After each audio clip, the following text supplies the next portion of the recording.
नमस्कार, मी पंजाब डक. आज आहे 16 जुलै 2025 आणि खास करून एक दुपाराचा एक अंदाज द्यायला आणि आणखीन एक शेतकऱ्याचा अंदाज देणार आहे. कारण की कशामुळे अंदाज द्यायचा हे हे मी आहे 16 जुलैला माझ्या शेतामध्ये आजच्यानं 35 दिवसाचा कापूस आहे. हे माझ्या कापसातून महाराष्ट्रातल्या शेतकऱ्याला अंदाज देणार आहे.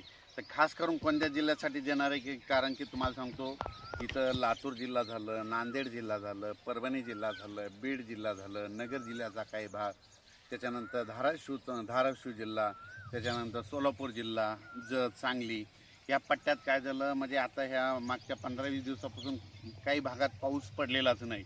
तर त्या शेतकऱ्यासाठी मुद्दाम होऊन खास करून आज परत एकदा डबल आम्ही अंदाज देत आहे. इंस्टाग्रामला टाकणार आहे आणि त्याच्यानंतर यूट्यूबला देखील टाकणार आहे.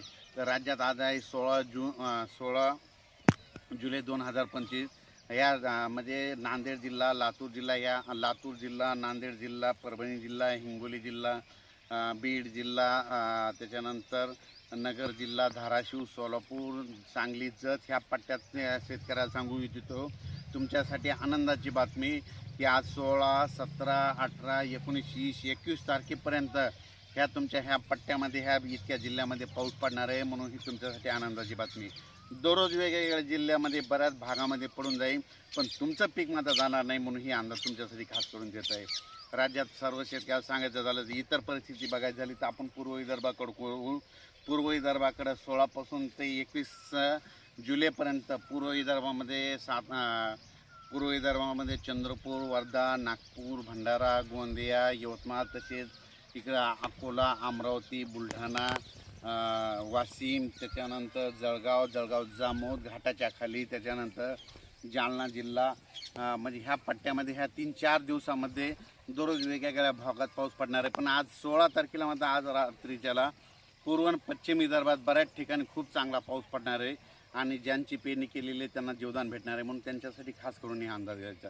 त्याच्यानंतर सांगायचं झालं तर कोकणपट्टीचा पाऊस तो कायम राहणार आहे. तर नाशिकचा देखील सरी चालूच राहतील, म्हणजे उत्तर महाराष्ट्रातल्या सरी चालूच राहतील ही लक्षात येतं. पण खास करून ही अंदाज केवळ दिला कशामुळं की बीड जिल्हा, परभणी जिल्हा, नांदेड जिल्हा, हिंगोली जिल्हा, लातूर जिल्हा, धाराशिव, सोलापूर, ह्या बार्शी, पंढरपूर, असा जत ह्या भागामध्ये पाऊस पडलेलाच नव्हता. खास करून केवळ त्याच्यासाठी अंदाज दिलेला आहे की तुमच्यासाठी एक आनंदाची बातमी की आता ह्या जवळपास 21 तारखेपर्यंत तुमच्या ह्या 5-6 जिल्ह्यामध्ये चांगला दररोज वेगवेगळ्या पाऊस पडणार आहे. तुमच्या सोयाबीन असो, कापूस असो, उडीद असो, ऊस असो, सगळ्या पिकाला तुमचं जीवदान ठरणार आहे. म्हणून हा अंदाज लक्षात द्यायचा. या जिल्ह्यातली शेतकऱ्याची खूप फोन येत होते. म्हणून